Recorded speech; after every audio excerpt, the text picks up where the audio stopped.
Pornhub stats from last year, for the 5th year in a row, said that hentai was the top search term of the year. I'm into women, femme women, f***ing guys with a strap on. So that's either cis guys or trans guys. I think for me, it felt different watching girls have sex. I was just like, this feels safe. I stumbled across peeing in porn, and I was totally surprised to find that it actually turned me on massively. They were like, isn't that kind of gay that you like that? And I was like, no, is it?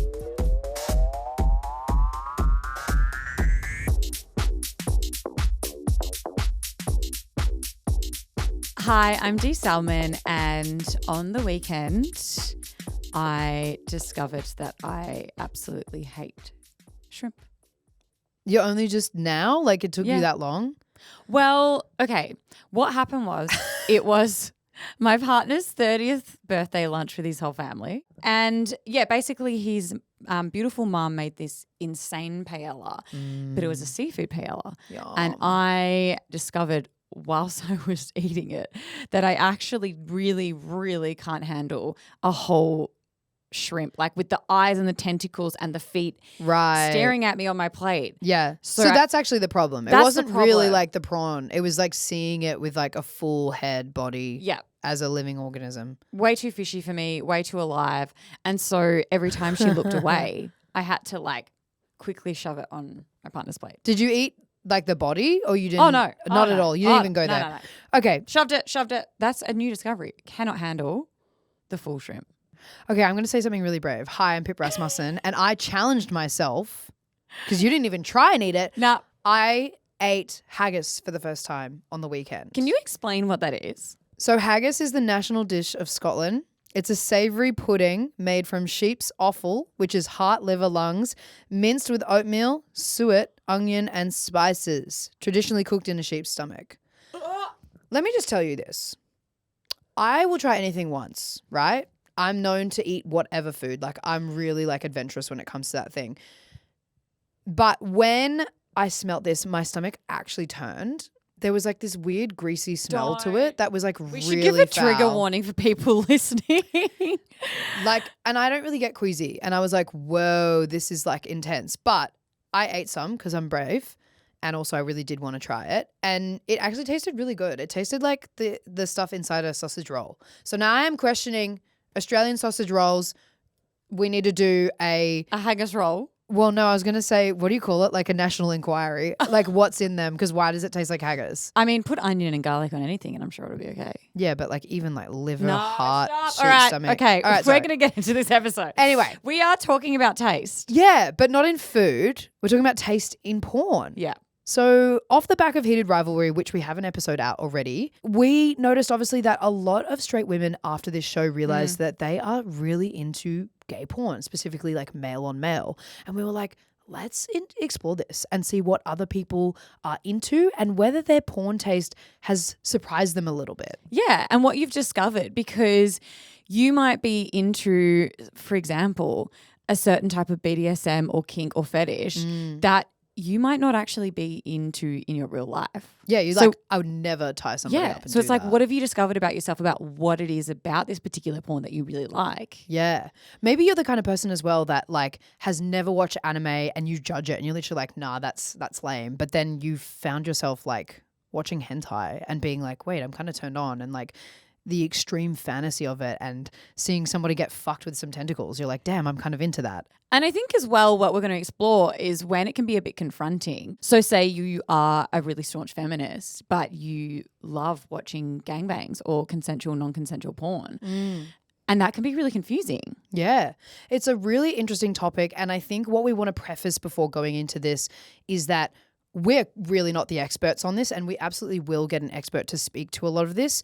We kind of wanted this episode to be an exploration of what you are into and give you a bit of a platform to talk about it in like a curious, safe, and non-judgmental way. Because there are things in this episode that are going to come up that might be unsavory to some people and be like, how can anyone like this? Yeah. But a lot of you do. And we had so many DMs about it. So yeah, we just want to go into this being curious, asking questions, and really giving you a platform and making you feel maybe a little less alone. Yeah, in what it is that you're into. And in that expert chat in a couple of days' time, that's where we'll really unpack like the ethics and what does it say about you and what does it mean and that kind of thing. But we're also not going to get into, the conversation around porn being bad for people, or porn addiction, or the impact of porn on your mental health, or the impact of porn has on us culturally, because we've done episodes on that. Yeah. They're all in your feeds. Last year we did one a couple of months ago on porn addiction. So yeah, this episode, like Pip said, is all about just hearing from you, opening up the floor to hear what you're into and, being a little bit curious about it. All right, let's get into it. Okay, so I guess we need to start with our own. I love that this whole episode is going to be anonymous, but we're Except for us. Okay, so this is me. Yeah. No, I feel like we've spoken about it before on the pod. No, we definitely have. And I think I'll get into this later. Obviously I've spoken a lot about I love fantasy smut, and I think there's elements of porn in that you don't get from watching. It's very much like reading or listening, and I'll get into that later. But I was having a think about this and I was like, I really don't watch any type of traditional porn. It's never really been a thing for me. I've tried, I've dabbled. I would say I've dabbled in anime and hentai for sure. I think that fantasy element again speaks to what I like. And then I remember a time though when I did say to a previous partner that I was like, yeah, okay, I think my go-to if it was Gonna watch it would be kind of amateur, self-filmed girls masturbating. And at the time they were like, isn't that kind of gay that you like that? And I was like, no, is it? So it was really interesting. And I remember being a bit judged and felt a bit jarring to have that conversation. I felt a bit ashamed.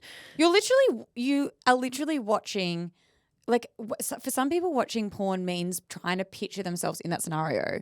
So you're fantasizing about potentially you in that scenario, or we're going to get into it in this episode, but there's such a long bow to draw. Yeah. I can't. What about you though? I am like you. I don't watch it ever.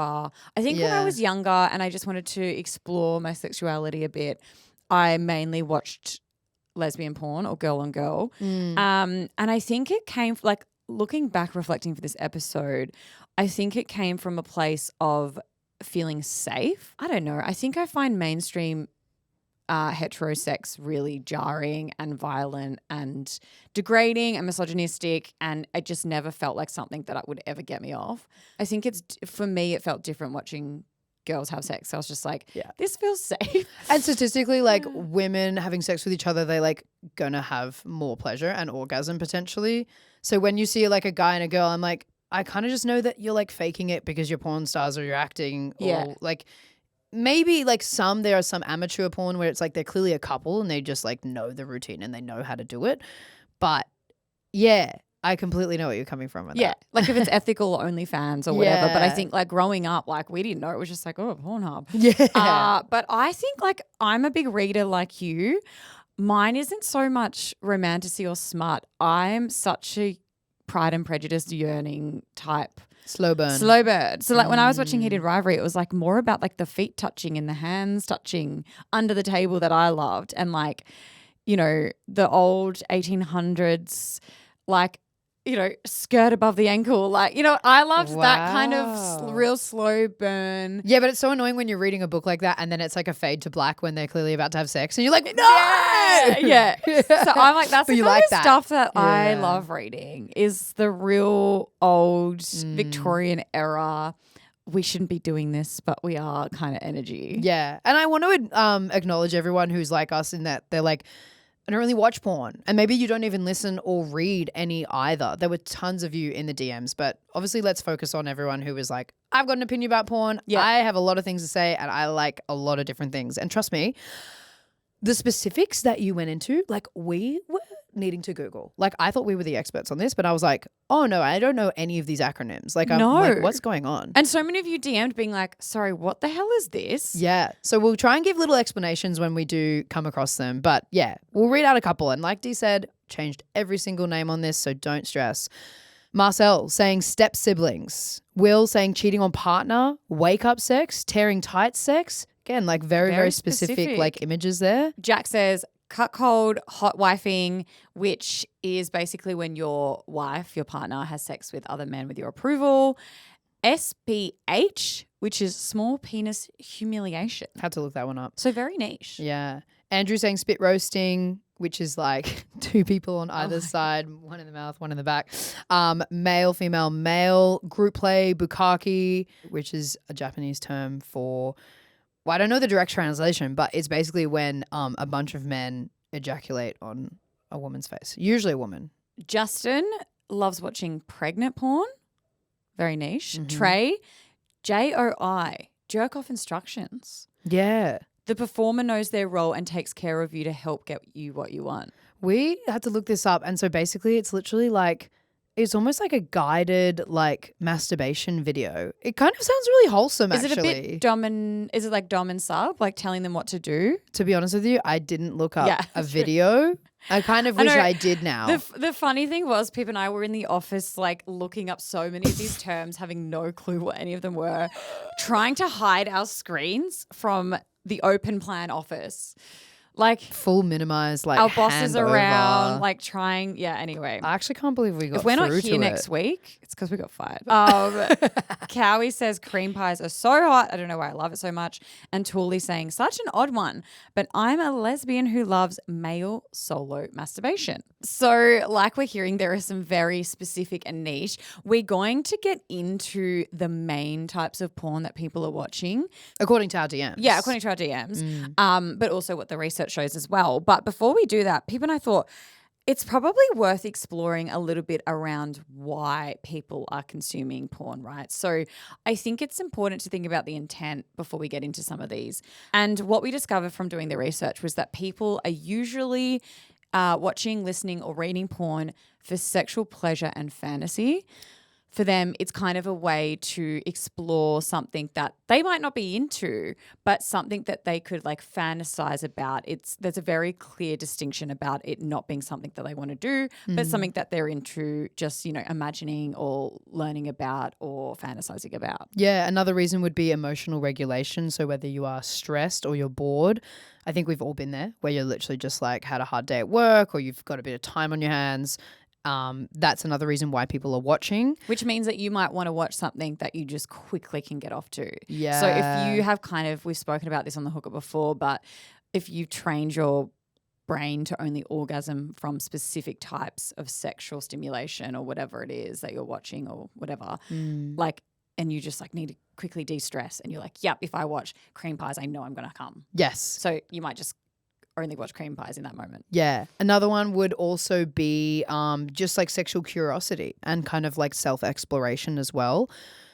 People sometimes, as you said, they watch a fantasy thing that they're like, I would never be into that and I would never do it. But then some people have maybe like an earnest curiosity about like finding out about their sexuality or stuff that they like. So that's another reason why people might be into porn and consume it. Mm-hmm. And what was really fascinating was another main reason why people consume porn is for the variety and novelty.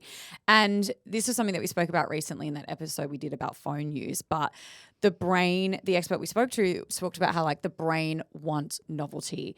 It gets dopamine hits from seeing something that they haven't seen before, something new, the variety. And this is something that people get from potentially watching porn, listening to it or reading about it. It's like this like maybe extreme thing that I've never heard of, or this very niche thing that I've never heard of, or I've never been sexually aroused by, but now I'm suddenly being aroused by this and it's like exciting for the brain. I keep thinking about like how AI has taken over our lives, especially when you're just randomly scrolling through your feeds and you'll see a video and you have to be like genuinely second guess because it's so out there and so crazy. You're like, how did I just see a dolphin do a triple backflip and eat a burger at the same time? And then you're like, oh, well, obviously it's not real. And I just said like, wow, the AI porn that is going to come from this and really like bring that novelty and that variety that is so crazy. 100%, which I think is a great lead into one of the biggest porn types in the world, which is hentai. So Pip, you're way more versed in this than I am. Yeah. Do you want to explain? So Pornhub stats from last year, for the 5th year in a row, said that hentai was the top searched term of the year. Yeah, so hentai, if you've ever been interested in it or dabbled in it, it's basically like perverse sexual acts. It's all animated and it has like some pretty common tropes in it, I would say. there's a lot of monsters in it. Like there's a lot of people getting fucked by monsters and vice versa. That's why I like kind of said like the tentacle thing. Like that's kind of the meme about it. But like there's all sorts of things like that. There are, you know, fan adaptations of like really popular like animes, and then like characters getting whole new canon events getting like fucked by the villain and like blah, blah, blah. Like there's a lot of that. The other tropes I would say where it gets a bit icky is kind of like the age of some of these characters that are drawn, where you're watching it and you're a little bit like, oh, they're really tiny, like they're really petite. They're very childlike. Yeah, they've got like childlike kind of energy and also like appearances, but then also they're kind of paired with like massively perfect tits, huge asses, like perfect puss, like hairless. It's all of that. I feel like I'm almost like putting it into a box, but it's almost like you can almost see anything with it because it's drawn, right? Like it's animated. Yeah. And a few of you in the DM said this is why you love it, right? Yeah. Jules said, I love anime porn. The most particularly are the monster ones. Ari as well saying, Ahegao. what's that? Ahegao, because I'm a hentai freak. I think I might be saying it wrong. What is it? It's the classic meme face of where Oh. and it was like definitely a meme in like 2020 where it's like girls kind of do this like pleasure face where they literally like, and they do like a cross eye. Don't clip that. Fuck, someone's going to take a screenshot of me doing that. Fuck. Don't do that. But it's like a thing. And I think, yeah, again, like the fantasy part, like if we're going to look at these like reasons why people like it, it's like almost anything can be drawn and can exist. And it takes fantasy and desire and pleasure to like the most extreme places. Yeah, we were looking online from people who have like publicly spoken about why they're really into this, and we came across an article where someone said the biggest reason I'm into hentai is probably the fact that it can realistically pull off specific fetishes better than any other form of porn. It all comes across more convincingly than what the actual porn stars consider acting, which research backs. This is a psychologist that's quoted in an article talking about he believes the rise in popularity is due to unlimited sexual fantasies available through this format. The erotic illusions possible are freed from all the normal constraints of reality. It can heighten the illusion that our libido has now landed in the most idealistic place possible. Yeah, there's something about like the drawn animation and the way that they can control those like facial expressions. Whereas when you see a real person, you know, you read so much more. Like psychologically, you kind of understand like maybe how they're feeling and maybe they're like masking pain with pleasure or vice versa.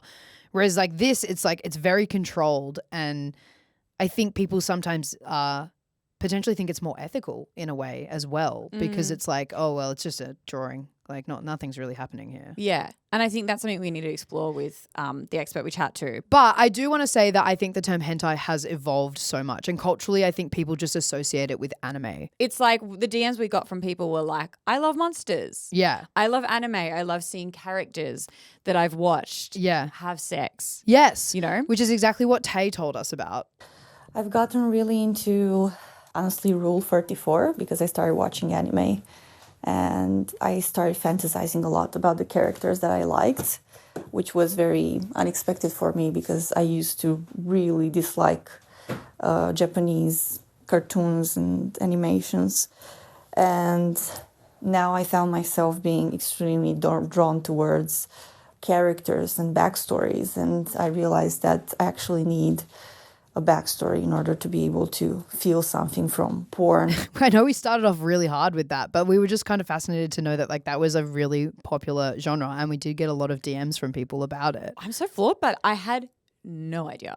I think it used to be niche, but I was shocked about the fact that it's becoming like The most popular for 5 years in a row. 5 years in a row is Yeah. crazy. Isn't that crazy? I always just thought it was like step sibling. Yeah. Well, MILF was second. MILF was second. Oh, so we that do be makes loving sense. MILF. I do think it's always like in my head, I'm like, oh, it's like step sibling, MILF. Yeah. Surprisingly, we didn't get any MILF DMs, but we did get a lot of kink and fetish ones, which I think we should talk about. Tim saying anything involving ropes, spanking, a lot of BDSM elements. Ben saying I'm a cisgender hetero male who loves BDSM, from impact play, which is kind of like hitting and striking, and heavy restraints to pegging and pet play, as long as it looks fun. Josh saying I'm into CBT, which is cock and ball torture. I don't know why. I just do it and no one knows because I think I'll be judged and called a freak. Interesting. And Yeah. Rolf, this was actually a really popular one in our DMs. I think we should do a whole episode on this, so watch this space. But he sent us this voice memo. Haha, so here's one that caught me completely off guard.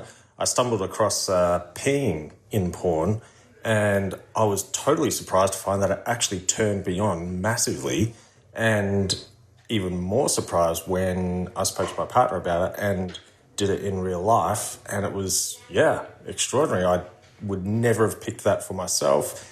I've not told anyone in a public forum, only my partner. So there you go, girls. There you go.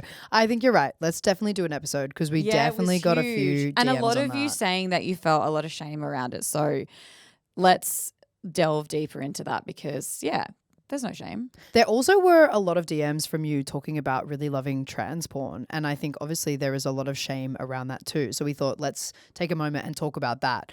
We found a lot of straight guys actually talking about this to us. Reese saying trans porn is really getting me off at the moment. And Sam, who actually is trans, told us this. I would say trans porn definitely played a role in my journey to transition. This is particularly feminization, kink, and porn. You get a great sense of satisfaction from expressing yourself as your actual gender, but that can be overwhelmed by shame. And exploring these things in a more private way can be one of the first places that you typically feel safe doing so, which makes complete sense. I think it goes back to the thing we were talking about at the start of this pit where we're talking about the intent of why you watch porn and certain porn, right? So for Sam, it was a way to explore potentially what they might, be into or explore their gender and their identity. For other people, though, it might be a way to fetishize a particular person. And I think that we'll get into this with the expert because I think that's important to explore that like cultural context matters and intent matters. And at this current political moment, we can't not acknowledge the fact that there is a lot of transphobia. And so it'll be interesting to kind of unpack that a bit more around like, if you really like watching or you get off on watching trans porn, what kind of trans porn is it? And what is the intent behind watching that? Yeah, no, completely agree. And I think I would love for our expert to answer that and figure out how do you discern those feelings. In the same route, a lot of the stats that we were looking at with Pornhub in particular, race was like a very big like touch point for people where they were like watching very specific races of people having sex. And I would love for the expert to explain that as well in that context and see if there's a crossover. Yeah. And when does it become fetishization and when does that become problematic and what kind of should you reflect on as a person who's consuming that kind of content? Yeah. On that same kind of note and thread, let's talk about gay porn because so many of you who are straight are loving gay porn. And sometimes it was like surprising and then sometimes you were like, no, I know exactly why, which is great. Obviously, there were a lot of guys who DM'd us and they were like, love girl on girl. Like they literally just love that kind of gay porn. And they were like, the more puss, the more boobs, the better. But a lot of you were basically surprised by different types of gay porn that you were into. Like Dean, I'm a straight guy, but I love watching guys fuck for some reason. Jess saying, I identify as straight, but I like lesbian porn, especially big-breasted, curvy women.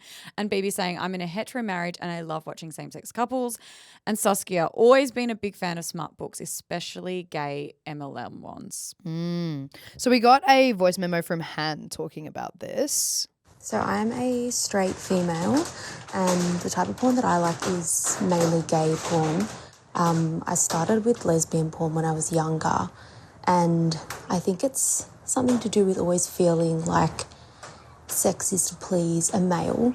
So it was always intriguing to see women getting pleasure when it's something that in straight heterosexual relationships I feel like women suffer a lot with. It's not something that I've ever tried before. I don't know if it's something that I would do, but who knows.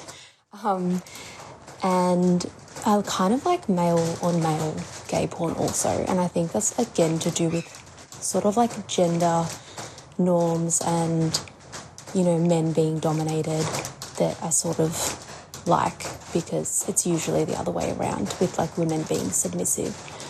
I'm like, is that wind? What's happening there? I feel like, is it like rain or is she making popcorn? I was trying to concentrate, but I was like, what is happening? I love that from Han because now I feel really validated. I'm like, oh my God, that's why I was watching it. So it's kind of it like makes so much sense. Yeah, it's kind of like that. Yeah, feminist sort of like female gaze point of view. Firstly, the girls are having great time, they're having pleasure, and then the guys, you take yourself out of it. Yeah. Which is why I think for so many people, Hated Rivalry was so hot. It was like seeing a beautiful romance, love story, hot sex, safe, consensual, that didn't involve degradation, objectification, or misogyny with women involved. yeah. Like Tian says, I love gay porn as a straight woman. Something about straight porn seems really fake to me. Maybe because it seems more enjoyable like a fantasy because I haven't actually experienced it. And Lexi saying, I'm a lesbian and I love gay male porn seems more real and enjoyable for the people in it. We genuinely had so many messages from people just being like, the people just look like they're enjoying it, like way more than Yeah. like a guy and a girl. Like genuinely, that's why. I think that's a huge It's so reason. fascinating. But then again, if we go back to like what we're talking about, that kind of framework of like, why do people watch porn? Again, like it's a taboo thing. Like gay people are still a minority. There's still a lot of hate crime against gay people. And there's also, that could be a taboo thing for you, especially if you're like a very conservative person and you maybe your intent is to explore your sexuality in a way and you're still feeling a bit like, ooh, I don't know. Yeah, we haven't really addressed the fact that like people just love taboo things. People love the forbidden. And I think that a lot of porn use comes from being like, this is a bit naughty. Yeah. But that doesn't necessarily mean that now you're gay Yeah. or that now you want to be pissed on or now that you want to, fuck a tentacle. Exactly.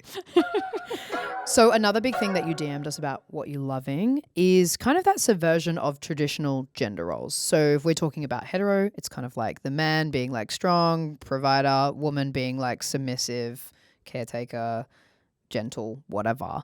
But so many of you were like, I like it when it flips. And this is what Tay said. So she said that she used to mimic what she saw in porn when she was having sex with her ex, the guy being really dominant, the girl being submissive, but she started to switch things up. Honestly, only recently, like maybe 5 years ago or 4 years ago, I actually started watching porn for myself and for my own pleasure. And I switched to porn where the woman was more powerful and she was dominant.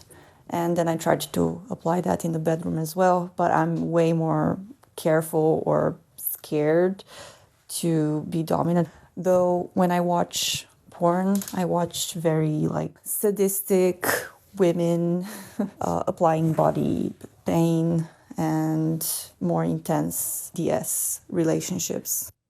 This is something I really want to explore with the expert, the psychology behind it, because I just think, like we said, cultural context matters. I think in the context of this, because BDSM has so many like good BDSM, let's just say, has good layers and good rules and Consent. Consent is super involved. Speaking of flipping roles, Greta sent us a DM saying, I get off watching videos of guys getting pegged by women. So hot. And Jay sent us a voice memo talking about this as well. So I'm a trans guy and I sent in that I'm into women, femme women, fucking guys with a strap on. So that's either cis guys or trans guys. I'm into it in real life. The idea of a femme woman absolutely dominating me and just smashing me with a strap on is so fucking sexy to me. Something about the role reversal, I think, of a really femme woman who's usually portrayed in porn as this, I guess, submissive kind of person, just taking that dominance back and just absolutely annihilating a guy with a cock is really fucking hot. Power is such a huge thing in the DMs from you. Like it's such an important part of the porn that you consume. And that could be, like Minhani said, a dirty doctor, a boss, like whatever it is, it has to have a power imbalance. And Sarah sent us this voice memo as well.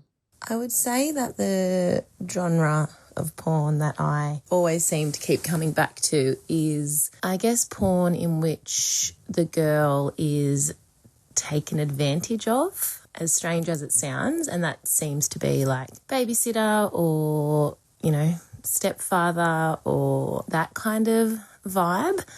I think it's just the whole helpless, a little bit of the CNC sprinkled in there as well. As far as how similar it is to what we do in the bedroom, we do bring in little parts of it.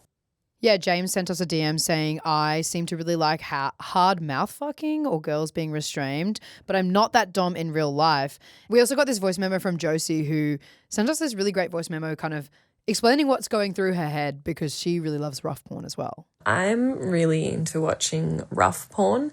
It's really different from how I think I am in the bedroom. I'm quite an anxious person when it comes to sex. I always get really caught on thoughts of, am I taking too long? Are they enjoying this? How do I look?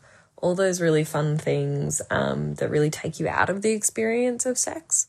But the draw card in rough porn for me is that there seems to always be someone who is in control. They're making the decisions.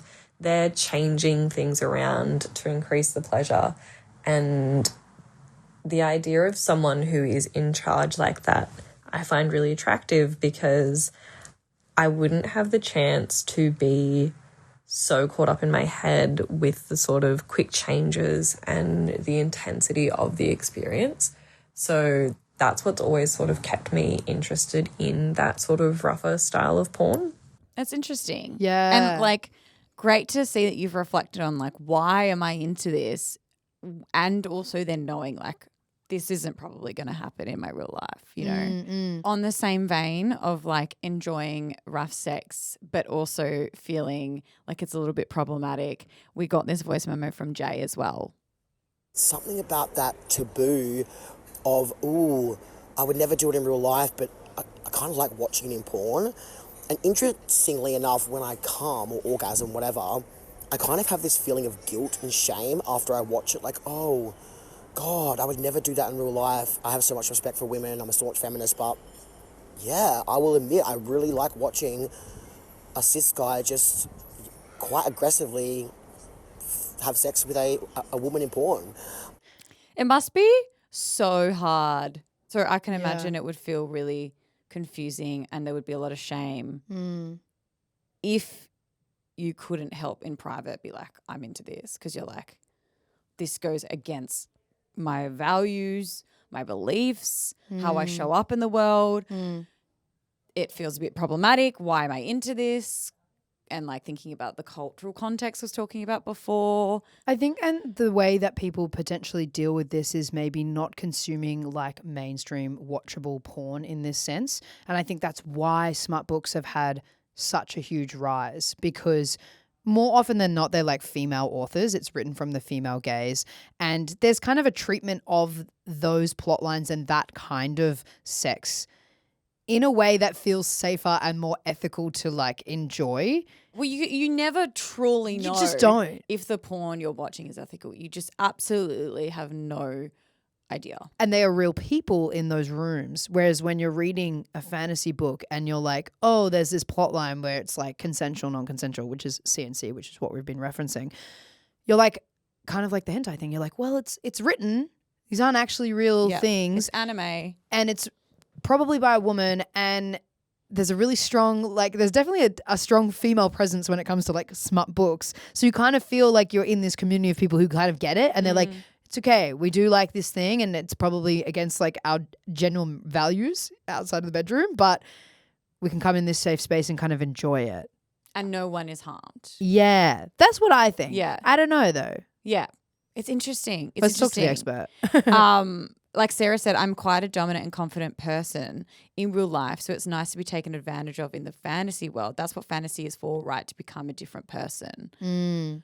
Which that kind of makes sense, right? You can have, like you said, in smut or in audio, it's like dangerous plot lines. It's like potentially non-consensual. Like, but I'm just, I'm so fascinated in like exploring this more with someone who can talk about how to maybe sit with those kind of the duality of being into something that you know potentially could be problematic. Yeah. So everyone who did DM us about this, and there were so many of you who were like, I'm a huge feminist, but I love like dubious consent, like whatever it is. Let's get those questions answered for you. Oh my God. Wow. It was a big episode. It was a really big episode. It's hard for us to be like, to step back and be like, we're not going to have an opinion on it and like everything. Well, also like, I'm just so conscious of making sure that no one feels judged and it's a safe space, because that's what we exist for here on the Hookup. And I just don't know a lot of other podcasts or places where we can have these kind of conversations.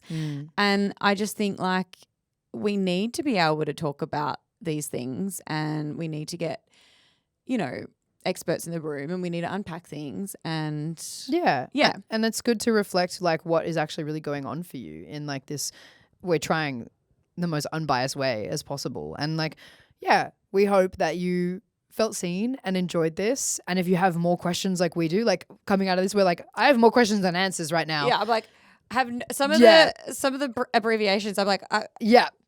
There's never a heard lot. them before. Yeah. But I'm like, I low-key feel a little bit inspired. Really? Well, more on like the anime side of things. Yeah. And like the smut book. I don't know. I just like, I love the possibility of what some of you said of figuring out what you might be into that you didn't realize you were. And I think that there's a lot of ways you can do that through like anime or like smut. And like you said, like that kind of porn, like the possibilities are endless. Yeah. All right. Okay. See you in the DMs. Bye.